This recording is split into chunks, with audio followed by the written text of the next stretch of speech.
Hey, good morning. This is Ryan Morales, and it is the Friday morning roundup. It is now July 1st. We are officially in the month of July, a few days away from our Independence Day, and I know many of us are feeling a little low morale due to the recent SCOTUS and things that have been going on in politics here. So today I actually have a really good show. We have right now two amazing guests. We have a amazing House District 101 candidate, Mr. Todd Delmay, who is probably one of the most amazing guys that I've met throughout my campaigning right now, and his story is simply amazing. So I will give him a moment to give you guys his story. And then the other person joining us today actually as well is going to be Congressional District 11 candidate Shante Munns, who is here to give us a peep and let us know what she's like and what she thinks about all these recent happenings. So let me bring up all my guests and let's get them all on here. So hey everybody. Hey. Good morning. I know it's crazy time here for us candidates. We're here running to make sure that we keep Florida safe for everybody. And, the Supreme Court seems to be doing a lot of funky things to really throw us off. But before we get into all that and talk about the nasty stuff, I want to actually have a little fun with Todd. So I'm going to put Shante over here in a holding cell for a hot minute. But Pride Month was June. June was very hot, and it was amazing all throughout the state. I know I got to participate in some amazing Pride festivals, but I must say my favorite one was the Wilton Manors Pride Parade. So I props to all you guys. You guys did an amazing job. I know Hotspots deserves a lot of credit for this, along with all the other organizations that worked so hard to make that happen. But that was just simply amazing. And I wanted to get your take on the whole event and, who you got to talk and thank, because there's just so many things going on that day. And it was just amazing. Yeah, this year really felt quite special. And the Stonewall Pride Festival in general has been one of those prides that we've always loved going to.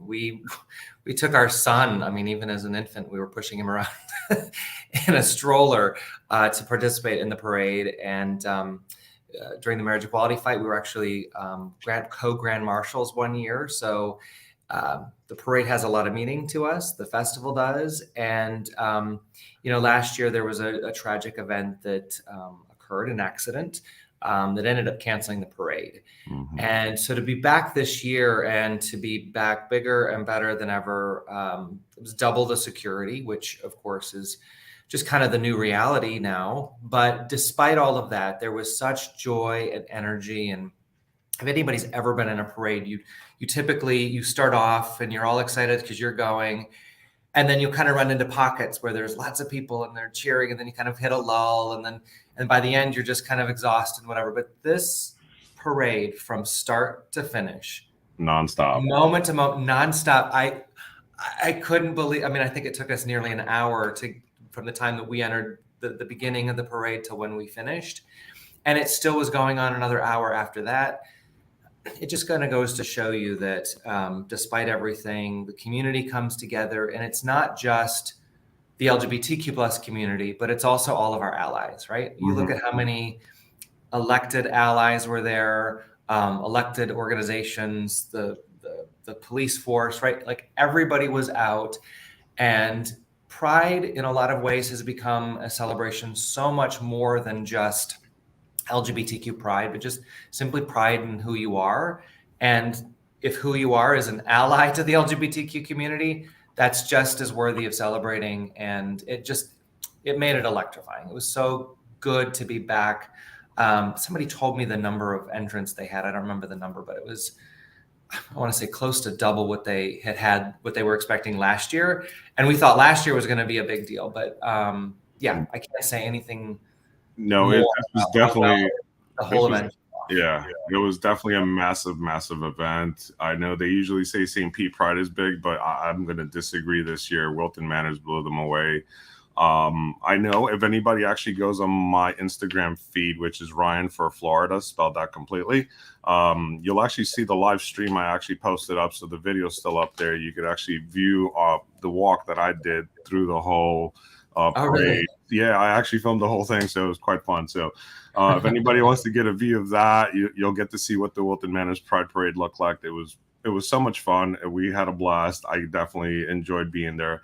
Funny enough, I had actually participated in that parade once a long time ago before being a candidate for a statewide position, and it was when I worked for Hotspots. So, I've been there over 10 years ago, like back in 2008, 2009, and 2010, probably. Yeah. So, we were there in the early phases, and to see it grow to what it is now is just mind blowing. And I told my wife Tammy, I was like, Tammy, you have to see how this thing is growing. I'm like, because she saw me at one of the first ones. She came with us, and because I met my wife around that time, so she was hanging out and she remembered seeing the Pride Parade, and she was like, oh, that was cute, but no, this was completely different. Now it's just blown into this massive thing, which is just awesome. It's great for the community. It brings so many people out. I don't even think there was any really crime issues or anything like that. Everybody was really no, not at all. And there's something different about that parade too that's quite,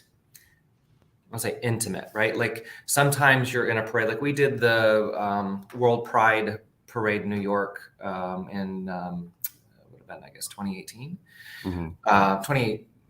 2018 or 19, I can't remember. And that's just such a grand scale because the streets are so wide and the buildings are big. But on the drive in Wilton Manors, as you're going, I mean, the crowd is quite close to you.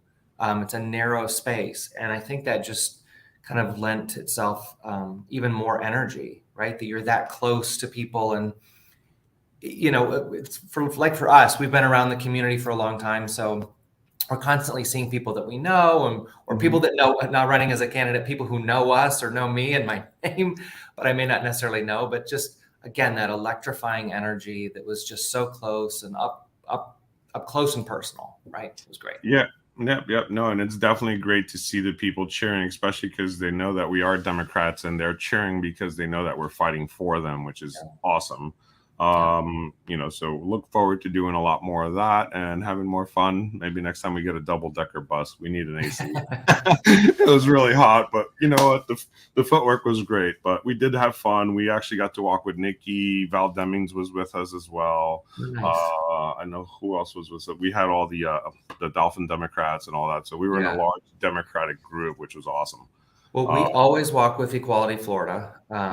Obviously, we are close to the organization just for many years through our own personal relationships and just kind of working with Equality Florida. My husband is also the board co-chair of Equality Florida. And I was endorsed as a candidate by them over a year ago. So I actually marched with them, or was going to march with them, I should say, last year as an endorsed candidate. So marching this year with that much joy and being amongst all of our Equality Florida friends, it really, just made it all that much more special. Got it. Well, definitely awesome to hear. Definitely looking forward to seeing what next year is going to look like. And, thank you for all the hard work you guys put in. And I know all the organizations, Equality Florida and everybody, they've done an amazing job to make this happen. So, all right. So I guess we'll step in and start bringing in our other guest. So our other guest arrived, Mr. Amaro Lionheart. He's running for Senate District 21, right, Mr. Amaro? Correct. Hey, brother. How's it going? Thank you. Shante Munns is with us as well. She is Congressional District 11 candidate, and Todd Delmay, House District 11 down in the Fort Lauderdale, Wilton Manors area. 101. Yeah, 101. So we have a little question here. Do we have a position on the new law, SB 1078, impacting Florida soil and water conservation district supervisors and districts? I do have a position on that. I think it was terrible that they're trying to remove him and just only be an appointed position. There should be more focus on protecting our soil and water, and what they're just trying to do is basically remove the regulatory force on that to basically give it away to whoever is the highest bidder for these guys. So we're going to focus on basically cleaning up all these things and not having to deal with these people properly, because they're going to continue to make the mess. So at this point, the technology is there to really clean up the mess as quickly as possible. So we got to get that in as quickly as possible to stop this and just mitigate the problem, and really just start holding some people accountable when it comes to this stuff. DeSantis is basically pushing an authoritarian regime, which is basically him appointing people and no longer allowing positions to be elected, which is anti-democratic.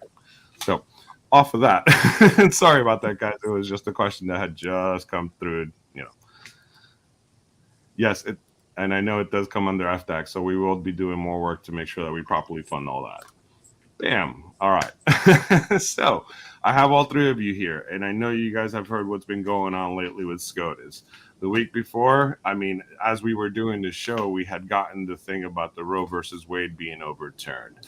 And Mr. Clarence Thomas does not seem to want to stop and wants to continue to do a lot of these basically conservative legislations that he's trying to pass, so that way, he could complete that conservative agenda that they've been dealing with. So, I wanted to get your take right now on what just happened with the EPA's reduction of power that they just passed.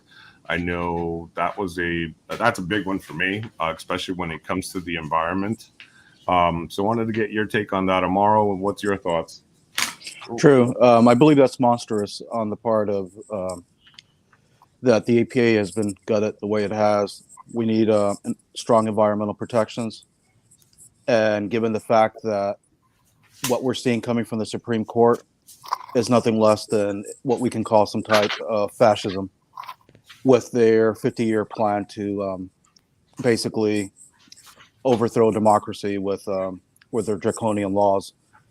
The EPA thing, again, as an environmental activist and wildlife, I find it to be monstrous because we can't hold companies now accountable for their action. It's just monstrous, in my opinion. Yeah, I agree. Todd, what are your thoughts on the EPA losing its power like that? Well, it's frightening. I know that it could have been worse, but I think like a lot of these things, there is this approach where they just keep chipping away.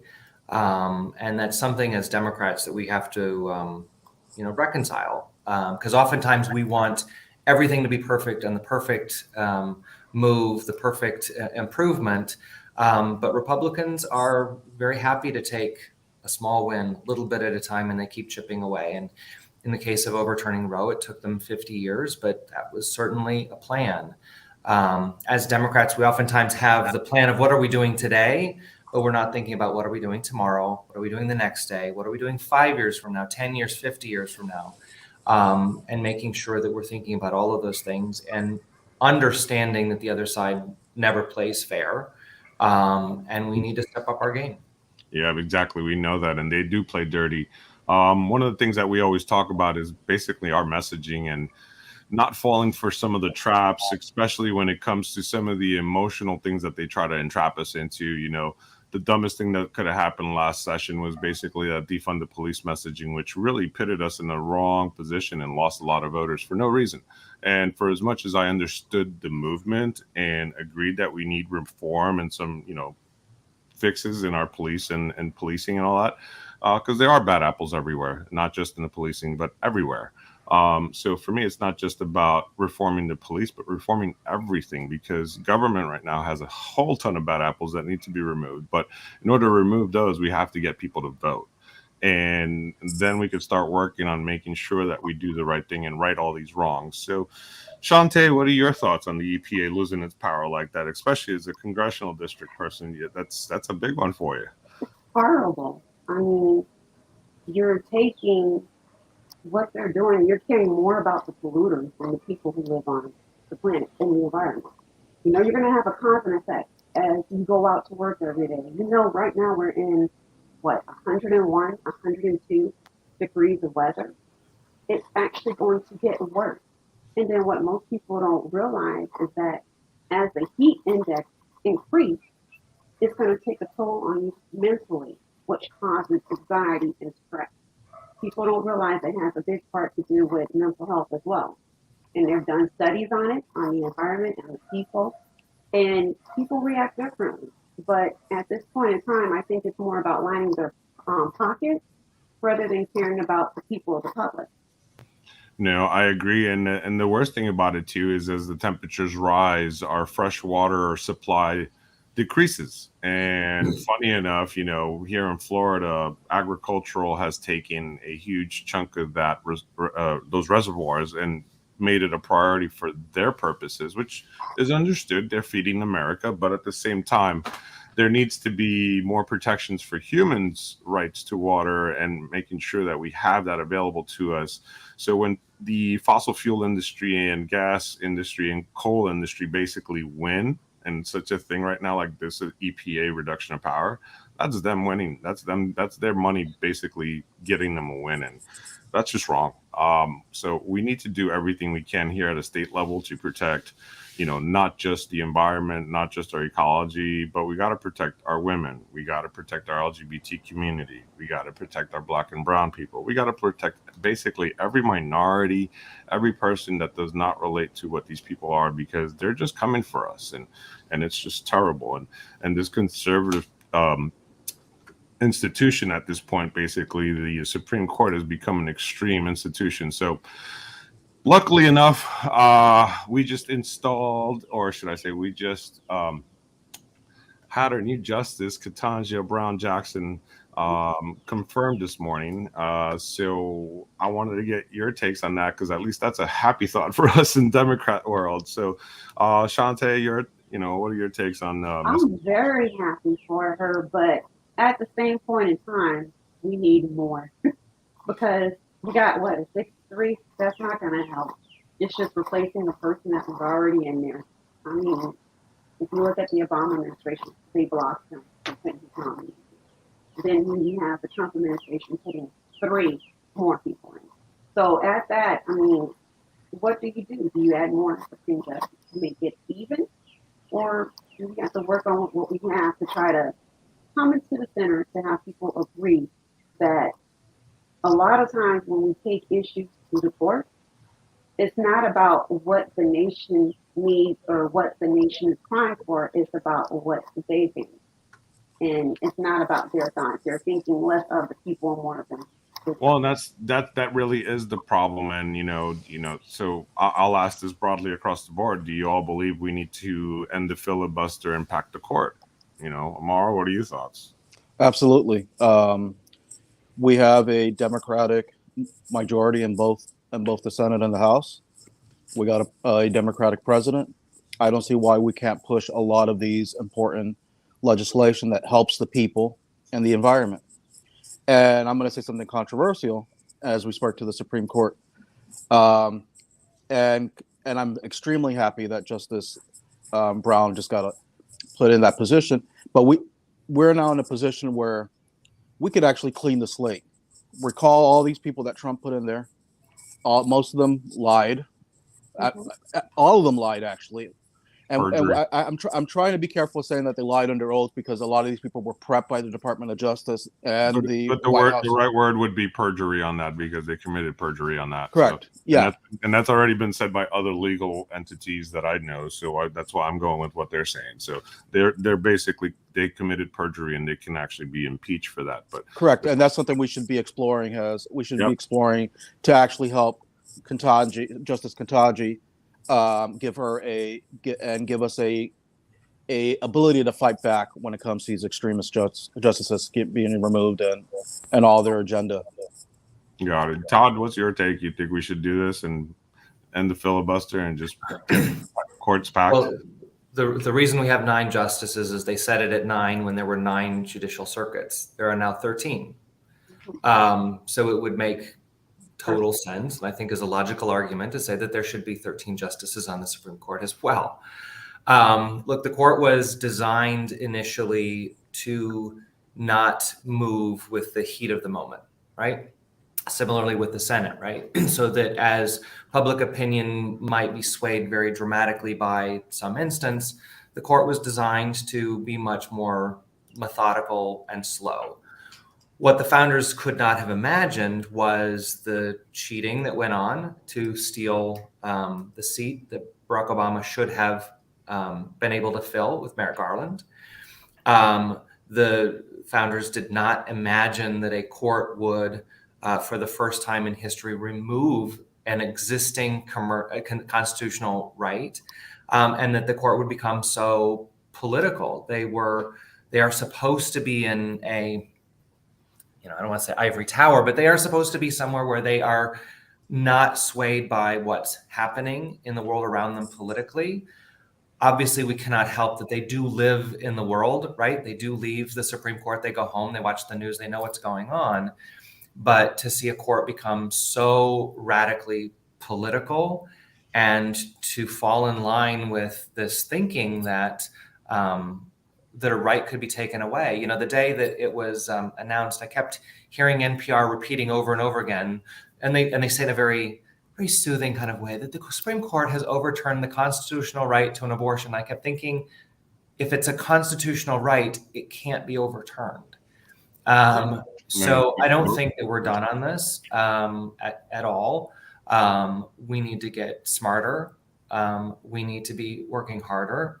And especially for the men on this call, we need to understand that the overturn of Roe v. Wade is not just a women's issue. Nope. It should not be left to women to fight this by themselves, because if they haven't come for you yet, they will. This is for everybody that believes in freedom and personal choice and privacy and protection of your right to have the health care that you choose. We all have to come together on this. This is mission critical and will require all of us getting involved. I agree. Women's rights are definitely important. And, talking about what you were just saying, one of the big things that I see right now really is the issue of this separation of church and state. It's now become a center issue. When you have people like Lauren Boebert sitting there screaming at the top of her lungs at a church to people attending a church, saying that we need to end separation of church and state, and that this is a Christian nation, and that the way of this place should only be the way that the Christians want, when that is not what this place was founded on. It was founded to be free of religion, from religion, of whatever it is that you want to practice. That's all on you, but it's not supposed to be pushed on any of us. So, thoughts on the recent rulings with the coach being allowed to pray basically on school property. It's not a Catholic school, so it's not a Christian or Catholic school where you would expect some prayer, but a public school that's being funded with public dollars, and they're now allowing coaches to pray. Shante, what is your thought? Well, I'm a coach, a track and field coach. Been one for almost 8 years. And we do not enforce prayer on our athletes, but I'm going to tell you pretty much our whole track team, and it's by will, own free personal will. When they go to race or whatever event that they're involved in, they'll hold hands and they'll pray in a huddle. We don't have anything against that. No, at all. I mean, we're giving you the right. If that's what you want to do, that's fine. The coaches, we pray when we go and head and travel on the road for meets and stuff of that nature. So, no, I don't think it's offending nobody. If anyone's offended, you have a right. They're not inflicting that on you. So for what they did with the coach, suspending him, I don't think that was right. No.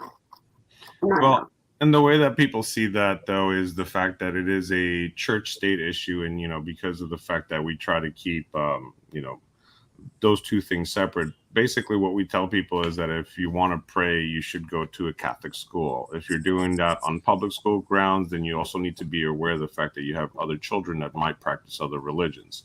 And one of the bigger examples I remember here in the state of Florida actually was with Tim Tebow, where he would actually not include the Muslim players and not even throw the ball to some of these guys that were really good, amazing players. He ruined their careers basically because he wouldn't throw the ball to them. These guys had to change teams in order to go get, and it was all because of this whole praying thing. And so, I see the way you're looking at it, but you got to also understand the way that others see it, especially when it comes to respecting who's around you, because you might not know. And exactly, as somebody who's a humanist, I understand that you have to be respectful of all religions. And that's why, for me as a coach, I avoid the prayer thing. I would rather do more words of encouragement. Todd, what are your thoughts on that whole issue? Well, I think the assumption by the court is that the people wanting to pray are Christian. And I've seen a lot of, I guess, memes or things online, people saying, well, what happens now when a Muslim or a Satanist or anyone else who wants to exercise the same, will they be okay with that? Look, it's not an easy issue. I grew up in a Christian home. It was understood growing up that I was going to go on to be a pastor. Oh boy. And that ended up not being my path. But I think that it's sometimes hard to understand others' points of view. I honestly don't know a whole lot other than kind of what I've heard through the news about this particular case. But I think that there's always a place and time that people can make and are allowed to pray. And I think that's a good thing, as long as it isn't to the exclusion of other religions. Correct. And usually I don't disagree if somebody's praying by themselves or to themselves, or maybe they know that their so-and-so is also part of the religion and they want to pray together. That is not a problem with me. But like when I see issues is when you do see some of these coaches that brings everybody in and forces them to pray. And it's like some of these kids are sitting there a little bit like, you do realize I don't pray to this stuff, right? And I've seen it myself happen, because as a football coach, I've seen coaches that do this. And you'll see these kids standing there on the outside, kind of like, okay. So, I get it. All right. Amaro, last thoughts on that one? Sure. Todd said it perfectly, and I would like to highlight something about that meme, about if we would have had if that would have been an Islamic or a Muslim coach leading their students in prayer, every headline across Fox News, OAN, and all of these channels would say the Islamification of students, and that teacher would have been yanked out of that position faster than we could even imagine, and it would have been across all the headlines. So it's the forcification of Christian values on students who may not practice these values, and when you lead a group of students in prayer to your Christian belief, and you have Muslim students there, or you have atheist students there, you're automatically isolating them from anything that you're involved in. So now you're exposing them to bullying, you're making them outcast. And as a public school educator myself, I can't imagine myself isolating students. And of course, we have that separation to protect students and protect people. We don't want this to turn into a theocracy. And I think that's the most important thing that the founders put into place, that separation of church and state. And we see Lauren Boebert attacking that readily from churches, and even asking for the Supreme Court to basically study that and basically enforce that, to basically have that unification of church and state, which is, to me, sickening. But at the same time, as a Christian person, I believe everybody should have a right to practice their religion, as given by the founders. I mean, to me, it's just about, if you want to practice it. Same way that I say, if you don't want to get an abortion, you don't get one. If you don't want to do certain things, don't do it. That's why this is a free country. But we apparently don't live in a free state, as our governor likes to call it, Mr. DeSantis over there. We're dealing with basically somebody who is fighting against everybody. He's fighting against teachers. He's fighting against Mickey Mouse. He's fighting against the Black and brown communities. But then he'll turn around and use Biden money to buy voters and things like that. So another ruling recently from SCOTUS is now allowing government now to go into Indian reservation land and persecute people and basically hold people accountable for crimes on the Indian reservations when they shouldn't. Thoughts on overreach, Shante?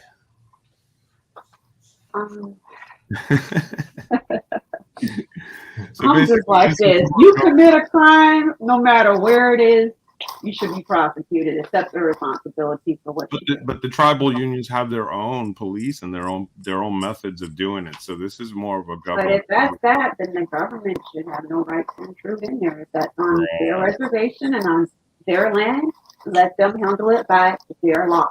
Correct. A And lot that's of times the government will butt in on a lot of things that they have no business butting in or impeding on.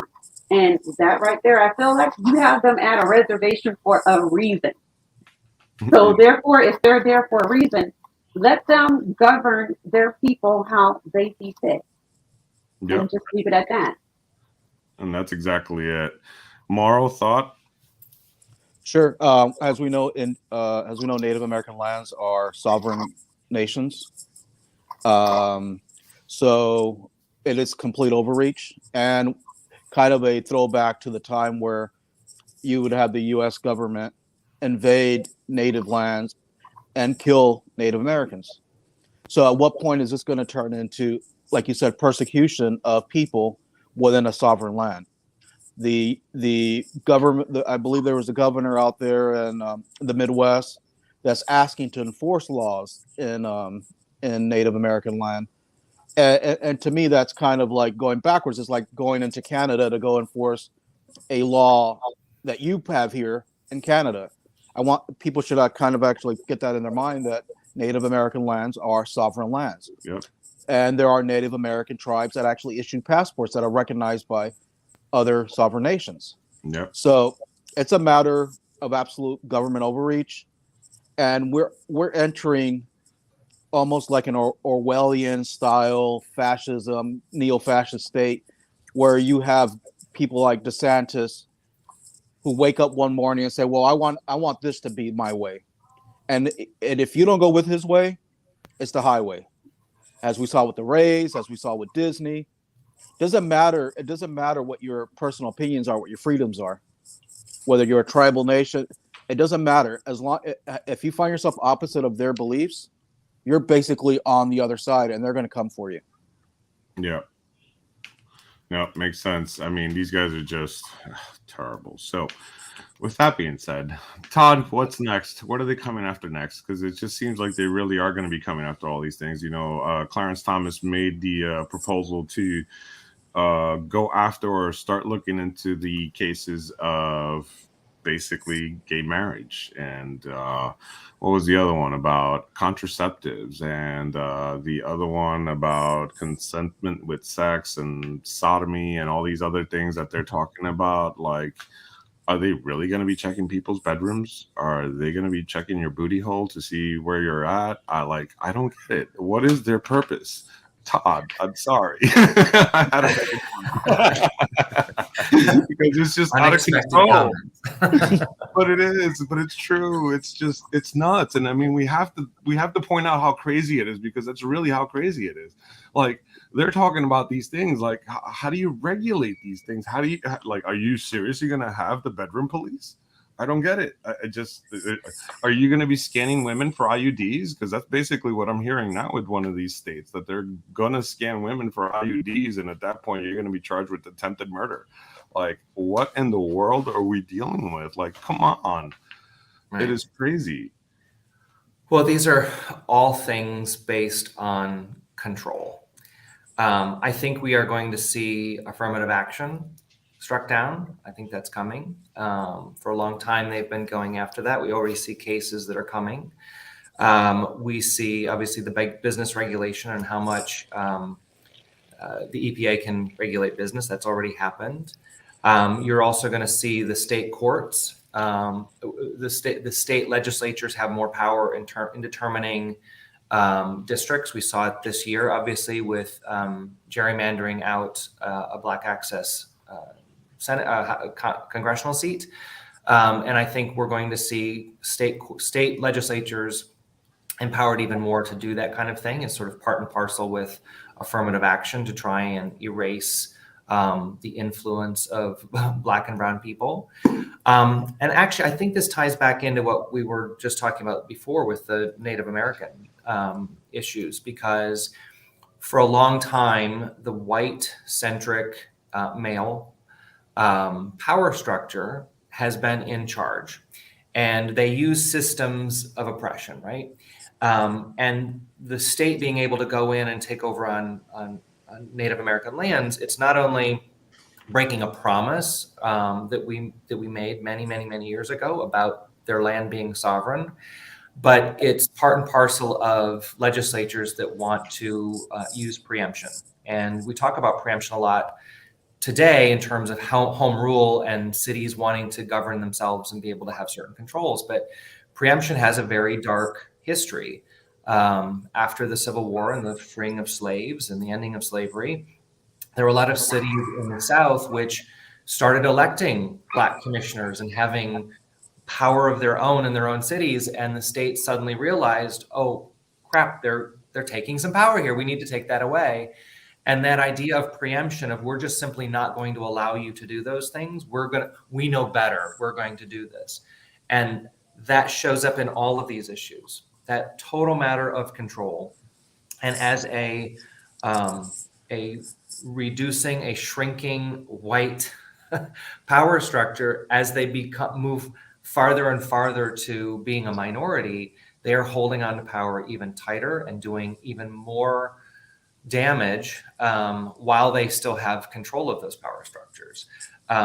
So I think, yes, absolutely, there's more coming. They will continue to try and burn it all down, to try and move us back to some state where in the past, some perfect moment that they imagined that never actually existed, where everything was perfect and white people were all in control. The state had all the control it could muster. So we just have to keep that in mind. And we also have to keep in mind that I think as time goes on, we will continue to see demographics change. We will see these patterns, voting patterns hopefully change, right? We see it even in Florida. The browning and the changing of America is happening. It is underway, and we are in the death throes of the current power system. And I see hope. It's not tomorrow. It's not the next day, but I do see hope that over time, if we stay engaged and we stay involved in this work and really pushing things toward freedom and actual justice, we'll get there.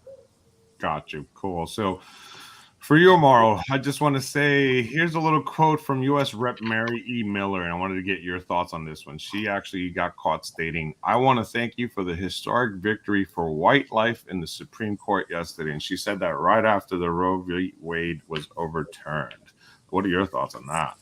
Well, it's monstrous, and the very fact that I believe the same lady, she was doing a Nazi salute or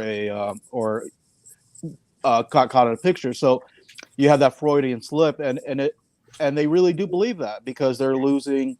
The majority is being lost, right? Because not as many there. I believe it's like 60. Is it 40 to 60% of abortions are Caucasian? I'm not something around that line. Correct. It's so that's their way. Yeah, it's a high number. So they're trying to control. High number. Yep. Correct. And it's I believe it's part of that replacement theory that Todd kind of got into a little bit. And what this is just one, like Todd also highlighted earlier, they're taking these micro victories and turning them into monolithic victories. And this situation with the role, Justice Thomas said himself, we're going to roll back to 20th century, the entire 20th century. Yep. What he meant by that, it should scare everybody. It should even scare him. It should even scare him into action. Exactly. At one point, I think he's going to go back to where his wife can own him. So, yeah, let's figure that one out. Correct. So. And it's such a monstrous thing to even invoke in a reality. It is. And I hate to call it, and I hate to say this, but 1984 was not supposed to be a manual for these people. No. Where everything we're seeing in an Orwellian novel is coming in a reality. It's like they read 1984 in A Brave New World, and they're saying, you know what? Let's put controls in people's bedroom. Let's find out. Let's try to control who you love and try to crack down as much freedom as expression as possible. And matter of fact, let's turn America into like an extremist, fundamentalist Christian nation or theocracy, and ignore everybody under there and enforce that very idea. Because at some point, it's a sliding scale, right? they're going to come for anybody who doesn't fall under that evangelical wing. So if you're a Catholic, if you're a Baptist, or if you're a Muslim, you're all going to fall under this umbrella where you're not going to fit into that extremist view of their Christianity. And they're going to come for you, and they're going to isolate you. The same thing with the teachers.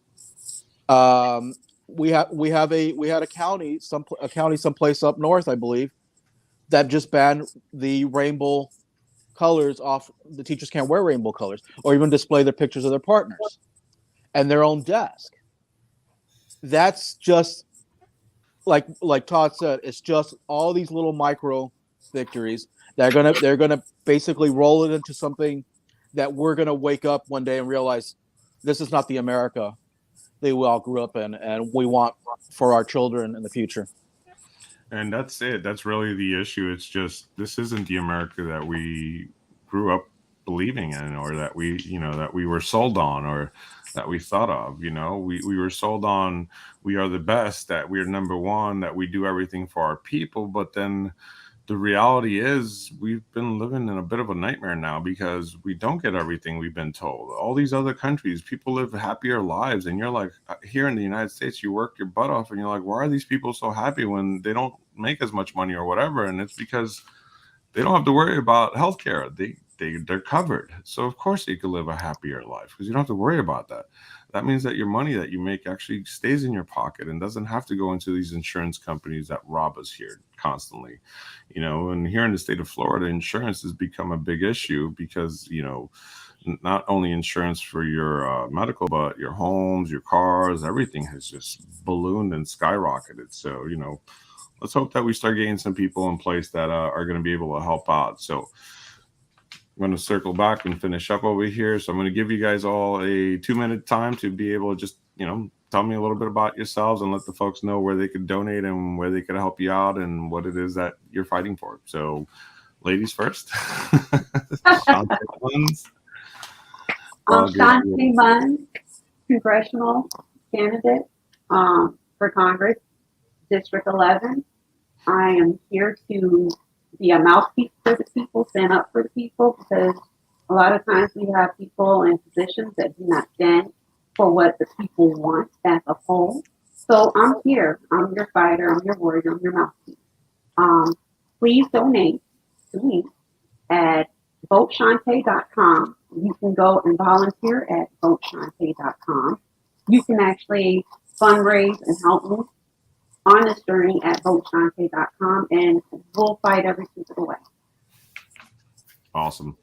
And Todd.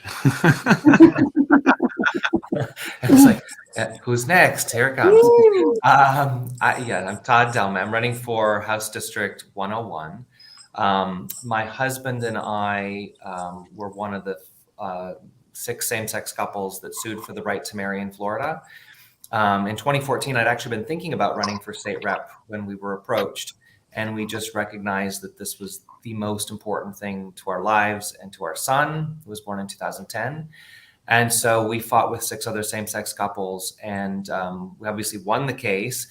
It was stayed initially, but then on January 6th, 2015, a federal case was bringing marriage equality to all 67 counties. So our judge called us all back into court the day before to kind of reconcile the difference between her stay and the federal order. And she ended up lifting her stay in that hearing. And we and another same-sex couple from the case were the first ever married in Florida. And so I've just stayed very close to the process. I go to Tallahassee every year to lobby on different issues. Most recently, the Florida Competitive Workforce Act. And then this year, when the Don't Say Gay bill came up, we got very involved in that. In fact, we sort of did everything that we could. We spoke out on all 3 national morning broadcasts, CBS, NBC, ABC. We were on CNN a couple of times, just doing everything that we could to push back on this. So I have been fighting for my family and for my family's rights for a very long time. And now I'm ready to fight for my community. So people can connect with me at delmayforflorida.com. Or find me on social media, Delmay for Florida. It's kind of everywhere. This is a primary race. So that means that I need to win the August 23rd primary in order to move to the general election. It's a Democratic seat, but I need to win the Democratic primary first. So I hope I will find some support. Thank you, Todd. And Amaro. All right. My name is Amaro Lionheart. I'm running for Florida State Senate District 21, as it was introduced. I'm the Democratic nominee. So I'm actually now in the general election against a individual by the name of Ed Hooper. I'm going to fight for the people. And one important thing is I want to emphasize that these down ballot candidates like myself are critical in this process when it comes to and when it comes to now, especially Roe versus Wade, everything being thrown back to the states. We need to put as many Democrat candidates into office as possible, so we can kind of stabilize that and make sure that we're able to help protect people. The so-called party of small government ended up being the party of big government and overreach, as we see that they are attacking every bit of every one of our individual rights and freedoms. And again, as the next state senator, I hope to combat that and actually pass legislation that is actually helpful for the people of Florida. And you can go and donate at lionheart2022.com. And thank you. No problem. Well, thank you, everybody. Once again, my name is Ryan Morales. I'm running to be the 13th Commissioner of Agriculture here in the state of Florida. I do have a primary, which I need to get through for August 23rd. Early voting starts August 13th in most areas, August 8th in some.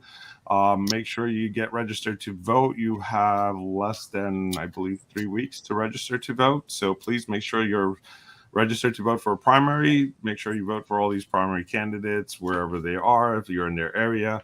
And most of all, you'll see me across the whole state on the ballot. So I want to make sure that you know who I am and feel comfy with me and know that I will be fighting for you, because my main goal is to make sure that we fight for a greener and safer Florida. My website is moralesforflorida.com.